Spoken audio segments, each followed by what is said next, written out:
Okay, this is another request from our followers. This is from Deftones again, Digital Bat.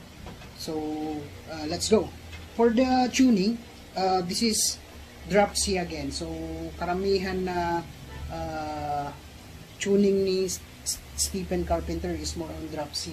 Pero, he is using 7 or 8 string guitar. So, we do it dito lang sa 6 string. So, yung intro nun, ganito. So, from E4, this one, and then A4, and then D7. So, slow.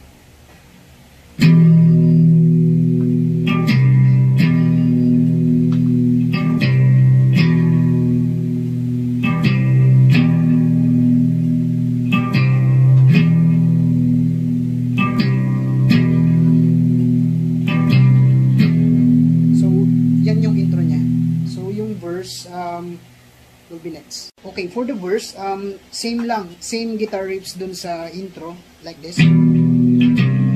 And then, yung additional nun is yung octave na. Yung octave, from A9, and then, it's G11, this one.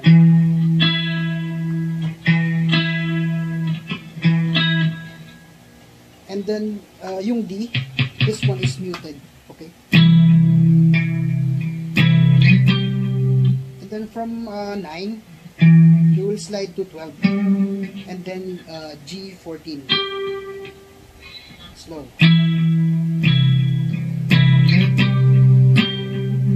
And then you will slide again sa A15, this one, and then G17, slow.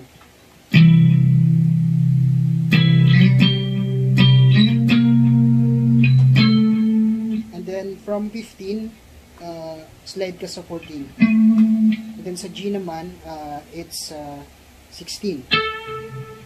So slow.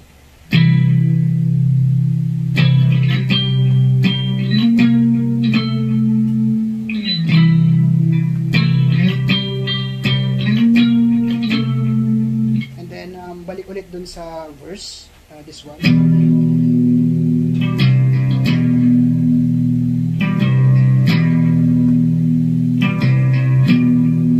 Pagkatapos nito, you will play dito na sa E2, A2, and then D2. Tapos this one, D4. So slow.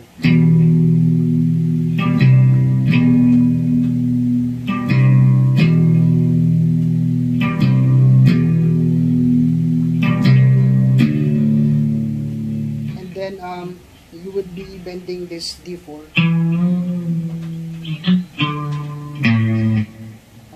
Yung technique doon, I bar this one, and then yung pinky ko, yun yung gumalaw.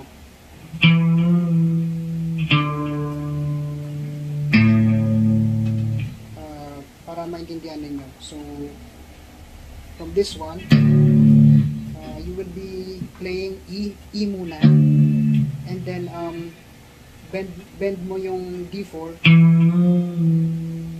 tapos D2, and then A2. So slow.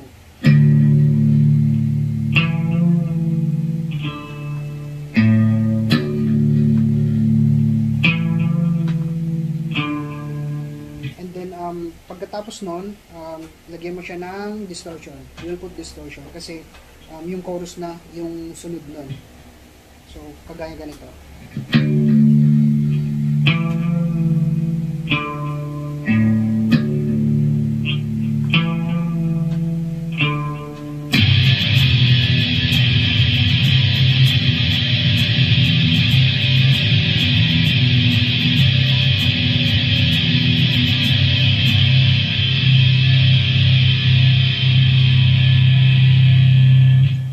For the chorus, same guitar riff dun sa intro, but lalagyan mo lang siya ng distortion. So I'm using high distortion for this song. And then yung clean tone, high gain din, pero medyo crispy yung pagka-sounds niya. Ganito. Pero yung gamit ni Stephen Carpenter, parang may tubig, dropping water dun sa effect niya.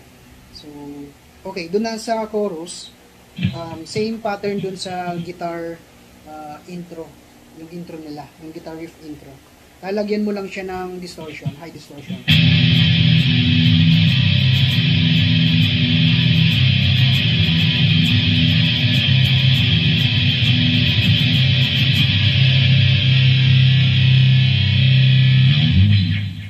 Okay, another riff is yung ganito.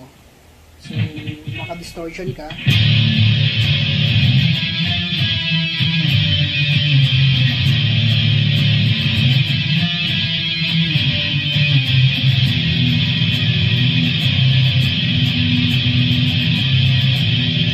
So, yung chords nun, I play it sa E.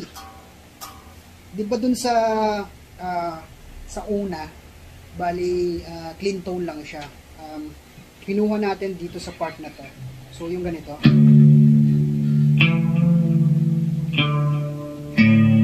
Yung niyan, yung parang niya, yung distorted, ginawa nila dito. So I play it in E, and then octave.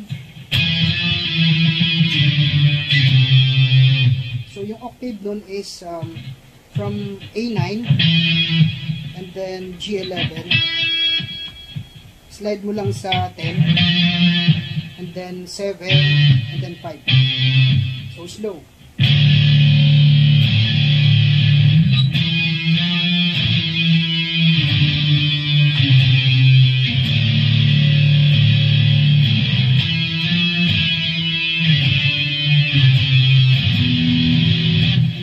Chorus na naman ulit doon. So, balikan ulit natin. So, slow again.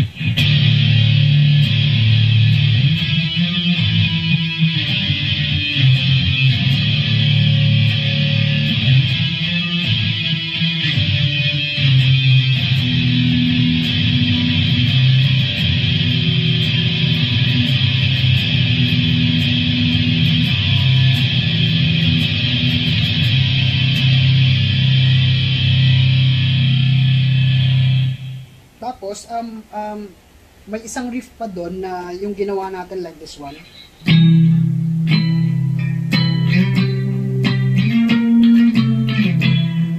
So, yung isang riff noon, bali nilagyan lang nila ng distortion, high distortion. So, like this.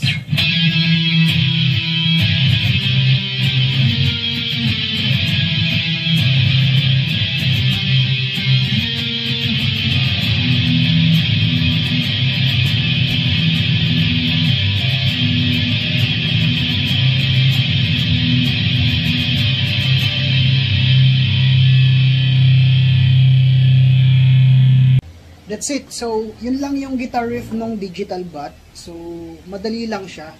So, pwede naman siya sa beginner. Although, you can practice your octave.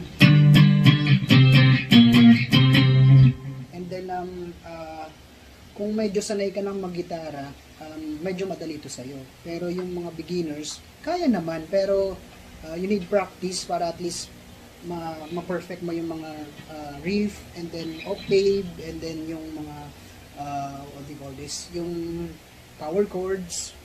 So that's the important thing para at least you will learn. And then yun lang. Thank you very much for watching, and then please do follow me on Facebook, tapos dun sa YouTube channel ko din, Jong TV 360. Yun lang. Thank you, and then Happy Mother's Day sa lahat ng mommies all over the world. See you next time, guys. Thank you.